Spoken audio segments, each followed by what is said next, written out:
La búsqueda del mendigo. Con ayuda de mi ojo de la sabiduría, querido príncipe, he entrado en profunda meditación y he buscado al mendigo por todo el universo, pero no he podido encontrarlo. ¿Cómo puede nuestra propia imaginación parecer real y exterior a nosotros mismos? Entonces me he desplazado al norte, hacia el país de los chinas, China. En una populosa ciudad llamada Vihara por sus habitantes, vivía un monje llamado Dirghadrisha, de cabeza completamente plateada por el tiempo, que se hallaba en profunda meditación. Ni sus propios asistentes entraban en aquel recinto, temerosos de interrumpir sus profundos samadhis, que solían durar 21 días. Aquel día era el último de su prolongada meditación. Aunque desde un punto de vista había estado 21 días meditando, desde otro habían transcurrido miles de años, porque las escalas del tiempo solo son ideas que surgen en la mente. Vi que aquel monje había vivido en otras épocas y que en aquella seguía siendo un monje meditante. Con todos los recursos y facultades que estaban a mi disposición, penetré en el corazón de su creación, buscando al otro mendigo del que hemos hablado. Y por fin le encontré, pero no estaba en este universo, sino en otro casi exactamente igual a este, pero creado por otro Brahma. Hay muchos Brahmas y seguirá habiéndolos en el futuro. En esta misma asamblea hay muchos sabios y santos brahmanas que mantienen la idea de ser otros seres en mundos distintos a este. Esta es la naturaleza de Maya. Algunos de estos seres son semejantes al que ahora los está imaginando y otros muy distintos a ellos, o simplemente parecidos. Así es la prodigiosa Maya, que tanto desconcierta al género humano. Aunque está claro que esas creaciones imaginarias no existen ni actúan realmente, pues solo son ilusiones que aparecen y desaparecen continuamente. Además, ¿qué son 21 días y qué es un siglo? Es pavoroso ponerse a pensar en este terrible juego de la mente. Todo esto es apariencia que se abre por la mañana como la flor del loto y manifiesta esta diversidad como un capullo de loto abierto y fragante. Todo brota en la pura conciencia infinita, aunque se manifiesta como una apariencia impura. Cada cosa aparece como si estuviera fragmentada y al final de esa fragmentación sufre nuevas y extrañas divisiones. Ya te he dicho que todo ello es relativamente real y no completamente irreal, porque todas estas ilusiones se manifiestan en el todo. La causa permanece en la causa.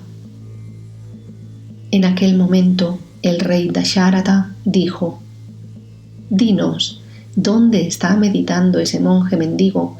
Y al momento enviaré a mis soldados para que le saquen de su estado y le traigan a nuestra presencia». Vasista respondió: «Rey, el cuerpo de ese mendigo ya ha perdido la vida y no puede ser resucitado. Su jiva ha alcanzado la iluminación y no puede volver a sufrir las experiencias de este mundo objetivo nunca más. Sus propios discípulos llevan un mes sentados a su puerta esperando verle reaparecer, siguiendo sus instrucciones. Cuando entren, encontrarán que ha abandonado su cuerpo y tendrán que buscar otro maestro que lo sustituya. Esta Maya tiene cualidades limitadas y limitantes. Con la ignorancia es prácticamente imposible rebasarlas, pero son superadas fácilmente con el conocimiento de la verdad. Ver un brazalete en el oro es una percepción errónea. La causa de esta percepción equivocada es precisamente la mera apariencia del objeto, en este caso el brazalete de oro. En el mismo sentido, Maya es simplemente una palabra o forma de hablar. Su apariencia tiene con el Ser Supremo la misma relación que una ola con el océano que la sustenta y conforma. Cuando vemos esta verdad, la apariencia objetiva deja de ser una ilusión y se transforma en lo que verdaderamente es, a saber, mera apariencia y no realidad, que solo pertenece al ser que le sirve de base. Este largo sueño del mundo objetivo solo parece real a causa de la ignorancia, avidya, única responsable del nacimiento del jiva. Cuando se comprende y se realiza la verdad, se ve que todo esto es el propio ser y ninguna otra cosa. Sea cual fuere el pensamiento que tengamos en la mente, lo que aparece en ese pensamiento solo es el ser. El universo solo es el resultado de los pensamientos de innumerables individuos o jivas. La idea primordial concebida por Brahma es experienciada por el jiva como si fuera una sólida realidad. Cuando uno alcanza la pureza de conciencia del propio Brahma, contempla todo esto como un sueño prolongado y poco menos que absurdo. La noción de objeto da origen a la mente al olvidar la conciencia infinita. Más tarde, sufre múltiples experiencias y modificaciones, pero ¿es esa mente realmente independiente del Ser Supremo? ¿No es acaso el mismo ser que se olvida a sí mismo para ver los objetos?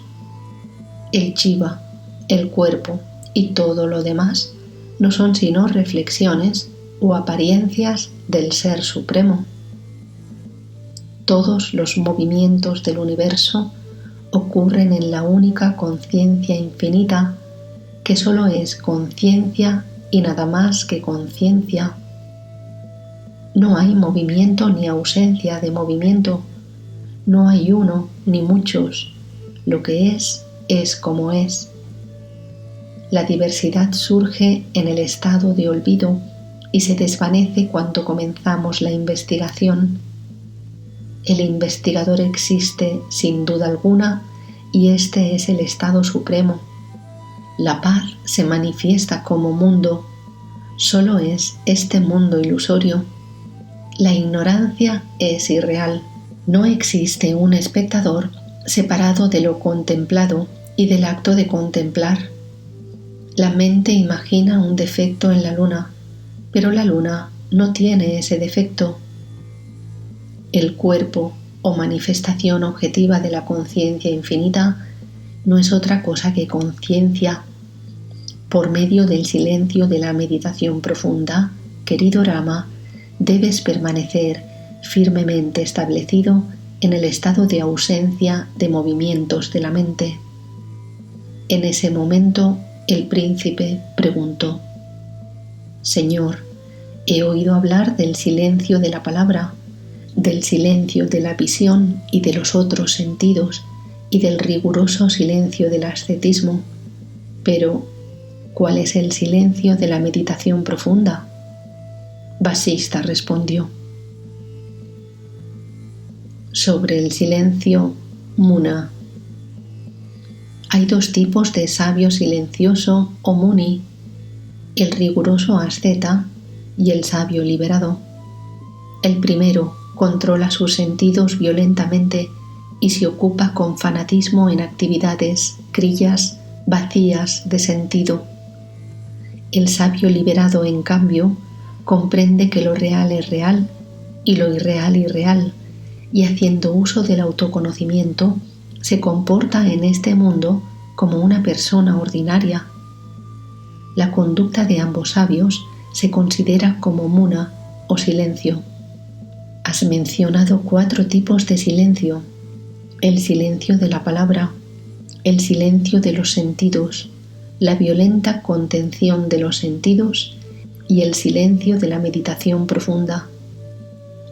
El silencio conocido como el silencio de la mente solo es posible para el que ha muerto o para el que practica el más riguroso ascetismo, Kasta Muna. o el silencio de la meditación profunda, Sushupti Muna. Los tres primeros que hemos mencionado implican un silencio forzado y artificial. Solo el cuarto conduce directamente a la liberación. Por tanto, aun a riesgo de contradecir o molestar a los que practican alguno de los tres primeros, afirmo que no son convenientes ninguno de esos tres. El silencio de la meditación profunda es el único que conduce a la liberación. En él, el prana o fuerza vital no se retiene ni se estimula forzadamente. Los sentidos no se estimulan ni se contriñen. La percepción de la diversidad no se suprime ni se favorece. La mente no es mente ni no mente. No hay división alguna entre el sujeto y el objeto y por tanto no hay que hacer esfuerzo alguno por suprimirla. Esto es lo que se llama el silencio de la meditación profunda y el que lo practica puede meditar o no hacerlo si lo prefiere. Solo hay conocimiento de lo que es tal y como es y ausencia de incertidumbre. Es un completo vacío nada más, carece de fundamento alguno. Su naturaleza es la paz suprema, de la que no puede decirse que sea real ni irreal. Es el estado en el que uno sabe que no hay yo, ni otros, ni mente, ni nada derivado de la mente, como los pensamientos y los deseos.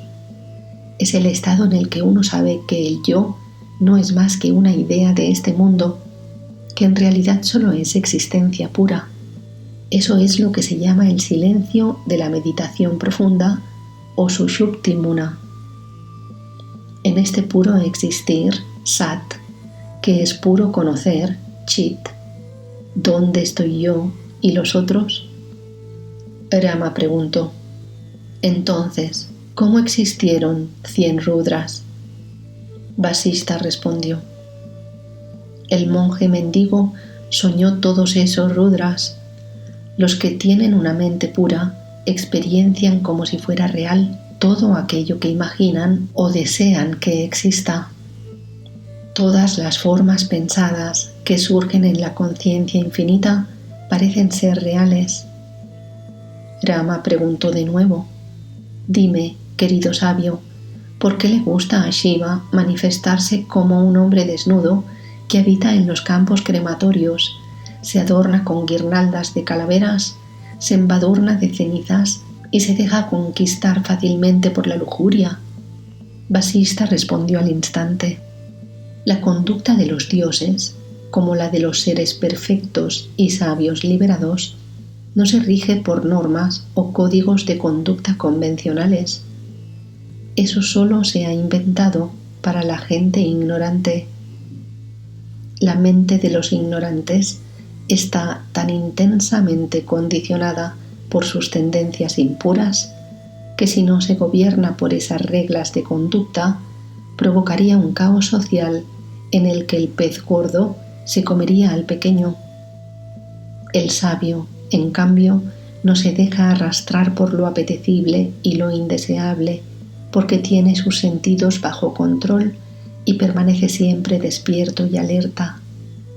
Vive y actúa sin querer hacerlo de una manera determinada, sin reaccionar ante los acontecimientos como si fueran causas de sus acciones de forma pura y espontánea, o puede hacerlo de otra manera distinta o no hacer nada en absoluto. Los propios miembros de la Trimurti, Brahma, Vishnu y Shiva, sufren la correspondiente encarnación y la servidumbre formal que ésta implica.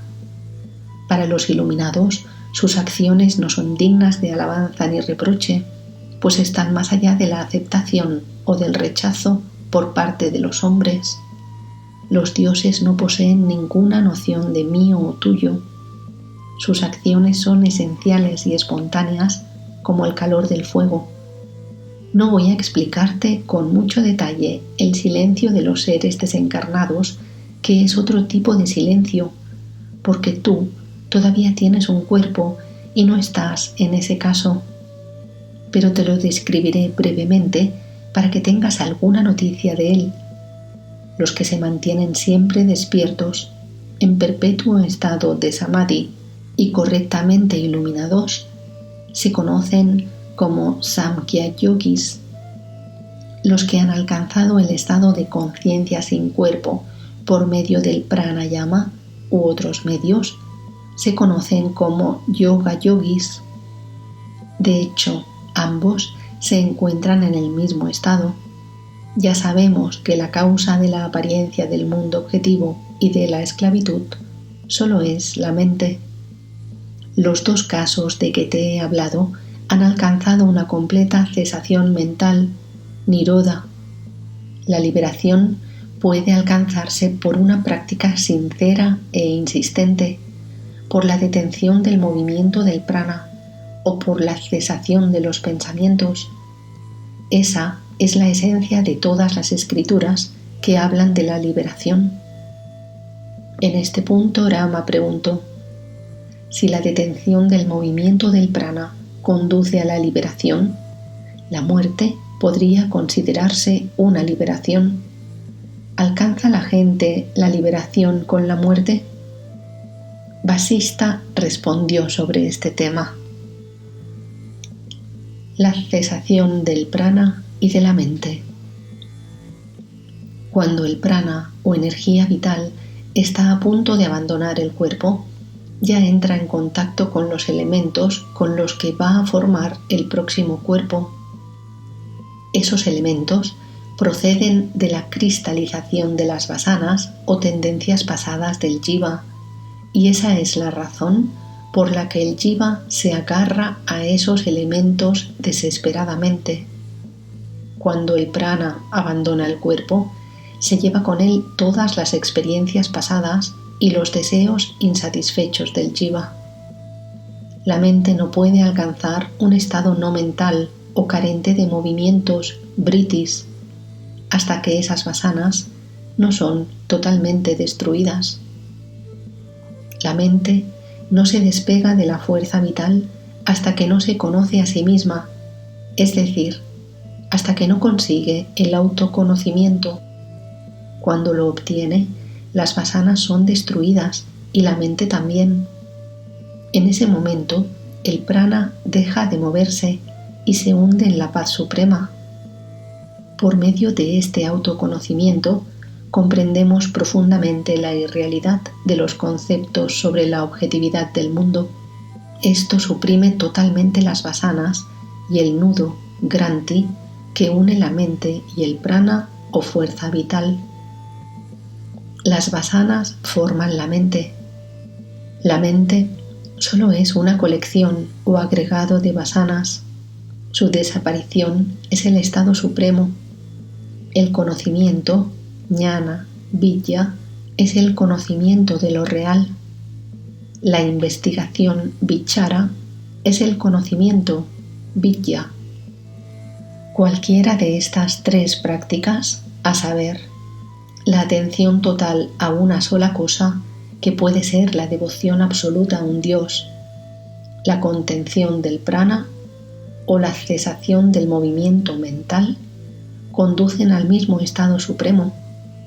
La mente y la fuerza vital están tan estrechamente unidas como una flor y su fragancia, o la semilla de sésamo y su aceite, de modo que si cesa el movimiento de la mente, cesa también el movimiento del prana. Si la mente se concentra unidireccionalmente en una sola verdad, el movimiento de la mente y en consecuencia la energía vital o prana cesan por completo. Pero el mejor método para conseguirlo es la pregunta por la naturaleza del ser infinito. Tu mente quedará completamente absorbida por esta pregunta y en ese momento cesarán al mismo tiempo la mente y la pregunta.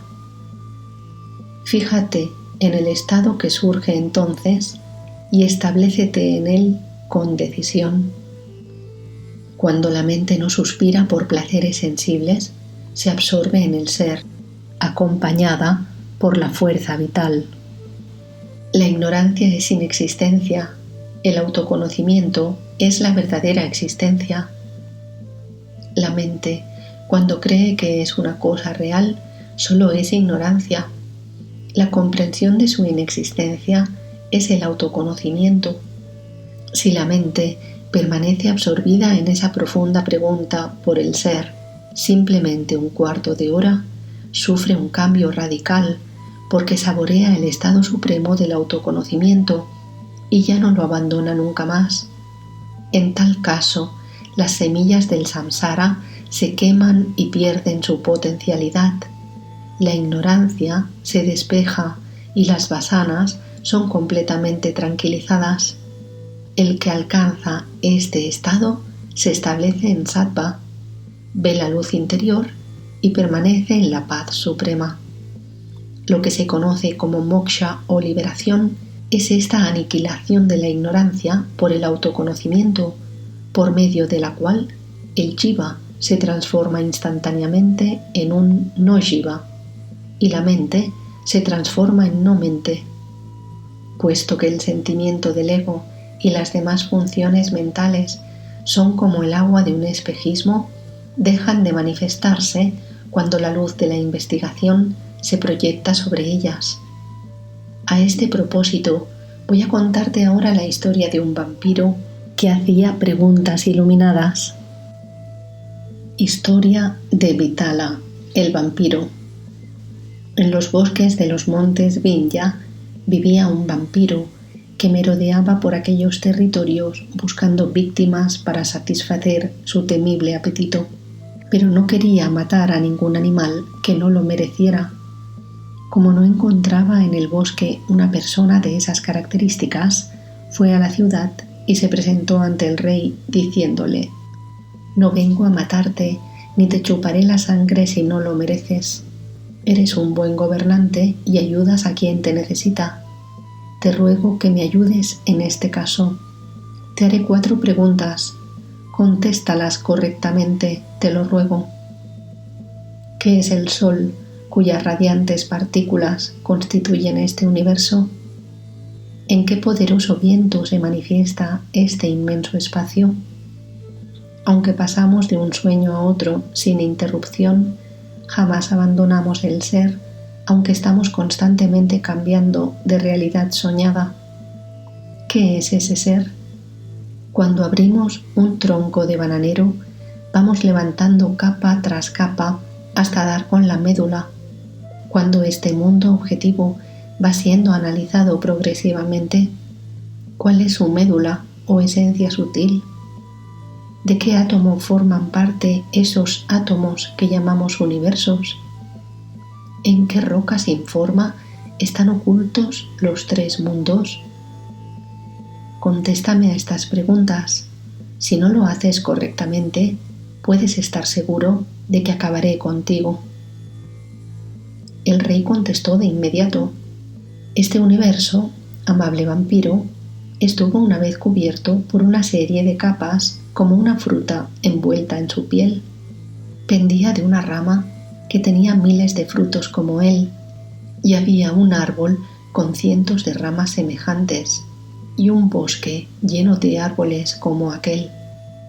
También había una montaña con decenas de bosques similares, y un país con miles de montañas como ella. Todo esto estaba en un continente con cientos de países parecidos, una tierra con cientos de continentes similares, un océano con miles de tierras como la que te he dicho, un ser con cientos de océanos en su interior y una persona suprema que portaba una guirnalda formada por las calaveras de muchos de estos seres. Y había un sol cuyos rayos iluminaban a miles de personas semejantes a esta, el sol de la conciencia que todo lo ilumina. A la luz de este sol, querido vampiro, estos universos no son más que diminutas partículas atómicas. Todas las cosas que te he enumerado parecen reales a causa de la luz de ese sol. En el ser infinito, los conceptos de tiempo, espacio, movimiento e inteligencia brillan como motas de polvo en un rayo de luz. Brahman, el ser, que parece trasladarse sin cesar de un mundo soñado a otro, no abandona de hecho su naturaleza esencial ni se olvida jamás de sí mismo. Del mismo modo que cuando se abre un tallo de bananero, cada capa levantada revela otra capa subyacente, cuando investigamos el interior de este mundo aparente, solo descubrimos a Brahman. Desde un punto de vista positivo, este Brahman se denomina la verdad, el ser, etc. Pero puesto que está más allá de toda descripción posible, desde un punto de vista negativo se le designa como vacío, lo indescriptible, etc. La realidad es todo lo que experienciamos como real, aunque en la experiencia aparece como una forma particular añadida, no es más que conciencia pura, como el tronco del bananero no es más que ese mismo tronco y sus diferentes capas son de naturaleza idéntica. Se considera al ser de naturaleza minúscula o atómica porque es extremadamente sutil e intangible, pero puesto que es lo único que hay, es infinito y la auténtica raíz de toda la existencia, el pensamiento sin forma que aparece en todas las formas. El mundo objetivo solo es la carne que recubre la verdad, que es la conciencia pura. Después de escuchar esta completa respuesta de labios del rey, el vampiro quedó silencioso y sumido en profunda contemplación. Olvidó su acuciante hambre y entró en un estado de samadhi. Te he contado la historia del vampiro, querido Rama, para ilustrarte la verdad de la sutil conciencia infinita. El universo no es más que una envoltura o velo, moja, que disimula esa conciencia que puede ser rasgado inmediatamente por la investigación de su verdadera naturaleza. De hecho, es tan real como el cuerpo del vampiro. Despliega la mente con la propia mente, amable Rama, y permanece en paz interior contemplando el infinito ser en todo lo que hay. Como el rey Bhagirata, puedes alcanzar lo que parece imposible si eres capaz de permanecer fijo en el conocimiento de la verdad y te dedicas a las tareas comunes de la vida observando el curso natural de los acontecimientos sin realizar esfuerzo alguno. Rama preguntó entonces a Vasista quién era aquel rey Bhagirata que había citado. Vasista le respondió gentilmente: Historia de Bhagirata. Había una vez un rey llamado Bhagirata, muy devoto del Dharma, tan generoso y magnánimo con los sabios y los hombres buenos, como implacable con los malvados. Trabajaba sin descanso por erradicar la pobreza entre sus súbditos y su corazón ardía de devoción en presencia de los santos. El rey Bhagirata fue quien hizo descender el río Ganges de los cielos a la tierra. En la ejecución de esta empresa encontró grandes dificultades y contó con la ayuda de Brahma y Shiva e incluso con el concurso del sabio Janu. Por ser una tarea pesada y colosal, sufrió muchas decepciones y contrariedades. Desde una edad muy temprana, este rey estuvo dotado de discriminación, viveka, y desapego, vairagya. Un día que se hallaba en soledad, reflexionaba del siguiente modo: esta vida mundana es realmente estúpida y vacía. La gente repite una y otra vez las mismas acciones sin sentido. Solo es una acción adecuada la que nos permite alcanzar lo verdaderamente valioso que no podemos perder. Las demás acciones y palabras son una evacuación torpe y maloliente. Movido por los pensamientos, fue en busca de su maestro Trítala y le rogó: ¿cómo podemos superar el dolor, la vejez y la muerte? esta ilusión que nos empuja continuamente hacia sucesivos nacimientos? El sabio Trítala le contestó: el dolor, la esclavitud y la incertidumbre desaparecen por completo cuando uno se establece de modo firme en la ecuanimidad del ser durante un espacio prolongado de tiempo. En ese estado cesa la percepción de división objetiva y se produce una experiencia de plenitud por el conocimiento de lo que merece la pena conocer. ¿Qué es lo que merece ser conocido? El ser puro, cuya naturaleza es la conciencia omnipresente y eterna. Bhagirath preguntó: ya sé que solo el ser es real y el cuerpo y todo lo demás son irreales, pero ¿por qué no lo percibo con la suficiente claridad? Trítala respondió: el conocimiento intelectual que tienes de esta cuestión no es verdadero conocimiento, ñana. El desapego de la esposa, de los hijos y del hogar, el equilibrio ante la alegría y el dolor, el amor a la soledad, la fijación en el autoconocimiento, eso es el verdadero conocimiento. Todo lo demás es ignorancia. El autoconocimiento o conocimiento del ser solo brota cuando el sentimiento del ego se ha desvanecido por completo. Insistió Bhagirath: pero si el sentimiento del ego está estrechamente unido a este cuerpo, ¿cómo puede ser desarraigado? Trítala contestó de nuevo: por la renuncia decidida de la búsqueda de los placeres a costa de un intenso esfuerzo de voluntad y por la demolición de la prisión del amor propio que acompaña al sentimiento del ego. Si eres capaz de abandonar todo esto y permanecer firme, el ego se desvanecerá por sí solo y comprenderás que eres el Ser Supremo. Después de escuchar atentamente los consejos de su preceptor, Bhagirath decidió practicar un rito religioso como preludio de su renuncia total a los placeres del mundo sensible. Al tercer día entregó todo lo que tenía a los sacerdotes y a sus familiares, sin reparar si estaban dotados de buenos sentimientos o carecían de ellos. Entregó su propio reino a sus enemigos, dejándoles rebasar sus fronteras.